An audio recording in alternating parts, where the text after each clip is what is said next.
Artículo 316. Para personas naturales extranjeras sin residencia.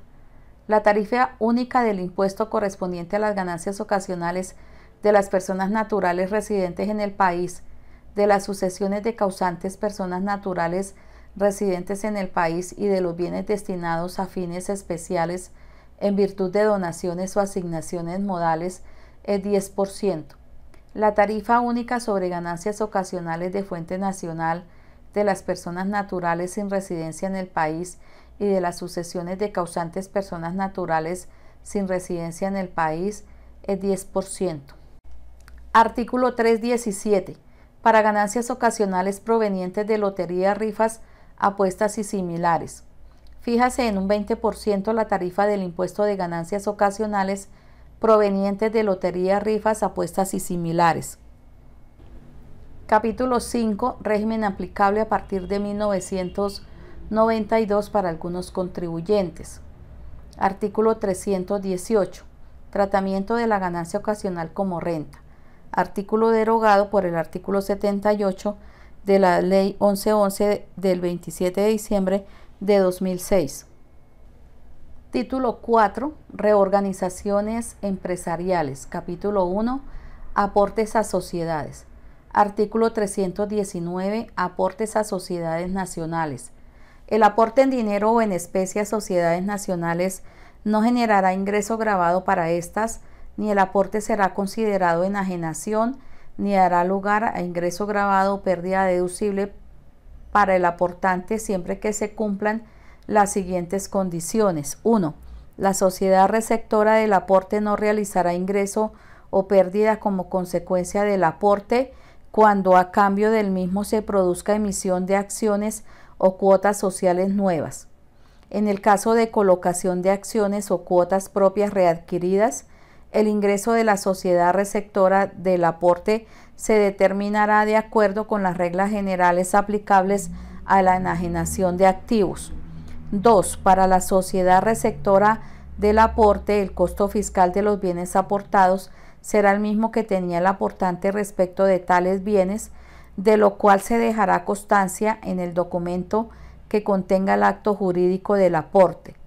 Para efectos de depreciación o amortización fiscal en cabeza de la sociedad receptora del aporte, no habrá lugar a extensiones o reducciones en la vida útil de los bienes aportados, ni a modificaciones del costo fiscal base de depreciación o amortización.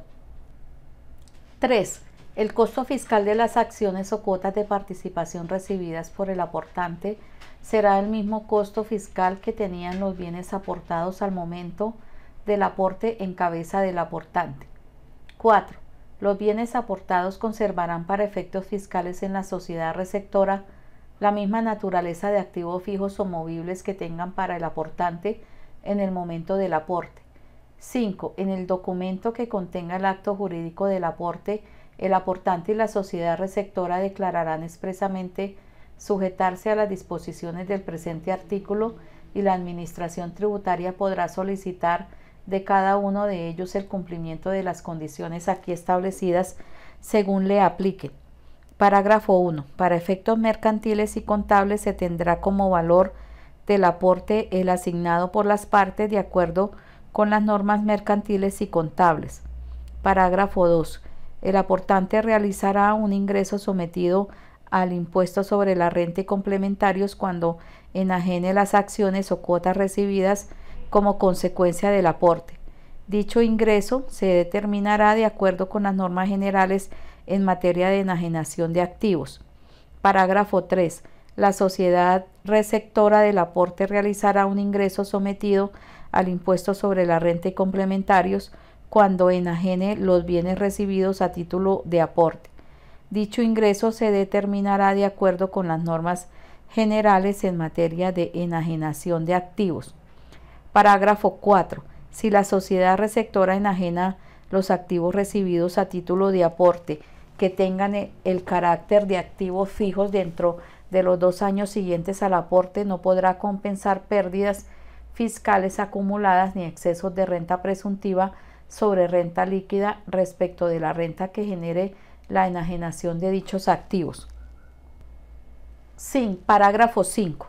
Si el aportante enajena las acciones o cuotas de participación recibidas como consecuencia del aporte dentro de los 2 años siguientes al mismo, no podrá compensar pérdidas fiscales acumuladas ni excesos de renta presuntiva sobre renta líquida respecto de la renta que genere la enajenación de dichas acciones o cuotas de participación.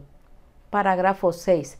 En el caso de los aportantes de industria, el costo fiscal que tendrá el aportante respecto de las acciones o cuotas de participación que le sean emitidas, si fuera el caso, será el valor intrínseco de dichas acciones o cuotas de participación una vez hecha la emisión, el cual deberá ser reconocido por el aportante como ingreso en especie por la prestación de los servicios.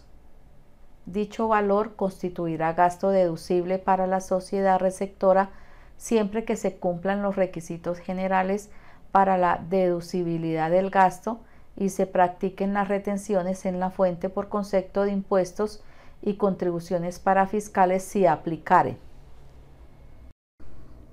Artículo 319-1. Aportes sometidos al impuesto.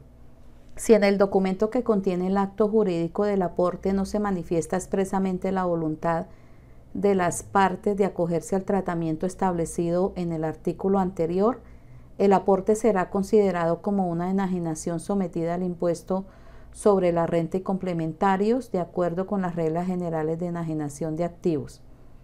En este caso, y para todos los efectos tributarios, el monto del ingreso gravado integrará el costo fiscal de los activos aportados. Artículo 319-2. Aportes a sociedades y entidades extranjeras.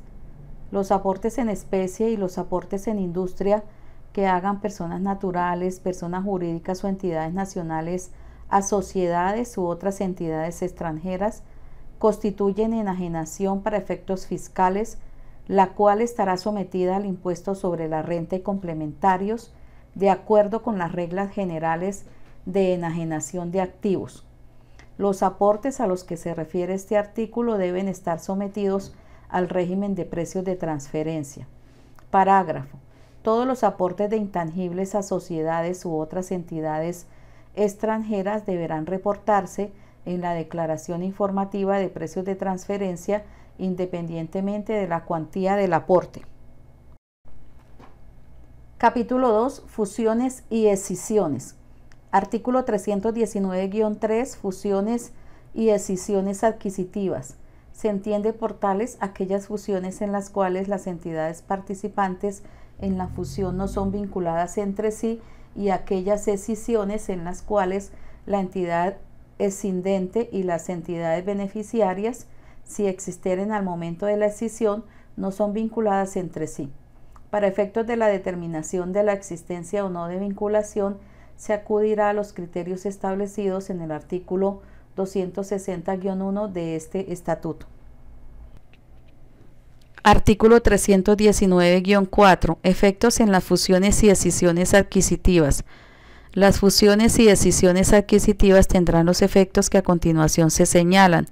1. No se entenderá que las entidades intervinientes en la respectiva fusión o escisión, ya sea que intervengan como absorbidas o escindentes, abro paréntesis, es decir, como enajenantes, cierro paréntesis, o como absorbentes resultantes de la fusión o beneficiarias, abro paréntesis, es decir, como adquirientes, cierro paréntesis, experimentan ingreso gravable alguno como consecuencia de la transferencia de activos entre sí, ni se entenderá que dicha transferencia constituye enajenación para efectos fiscales.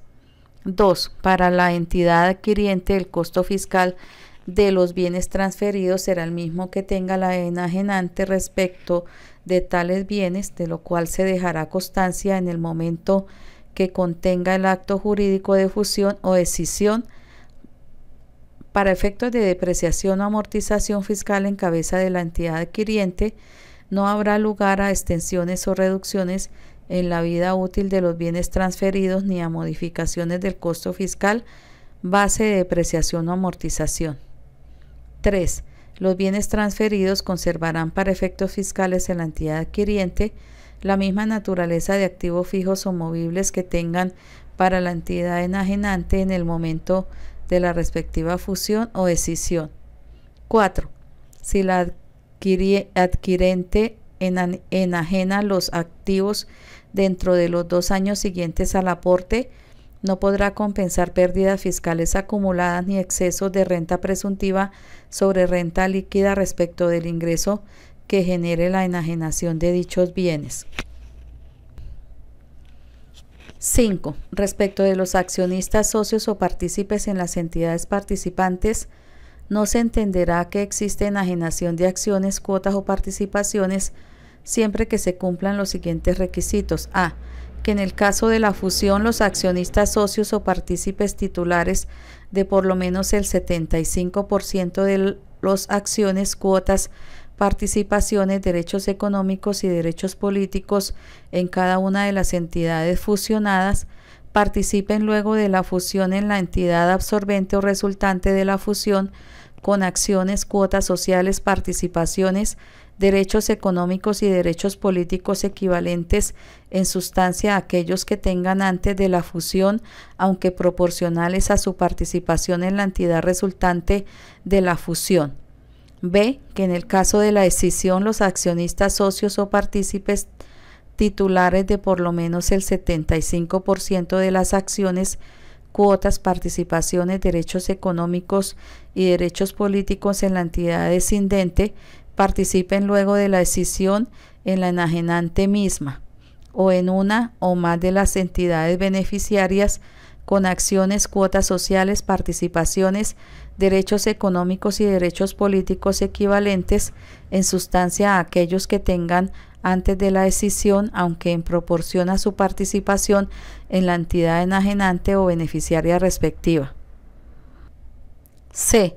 Que en los eventos previstos en los literales A y B anteriores, la participación o derechos que reciba el respectivo accionista, socio o partícipe en la entidad resultante de la fusión o en la escindente o en la entidad beneficiaria o beneficiarias respectivas constituya no menos del 90% de la contraprestación que reciba el respectivo accionista, socio o partícipe por sus acciones, cuotas, participaciones o derechos en la entidad absorbente o escindente sobre bases comerciales razonables según las mismas que reflejen en el método de valoración y en el mecanismo de intercambio adoptado para la respectiva fusión o escisión.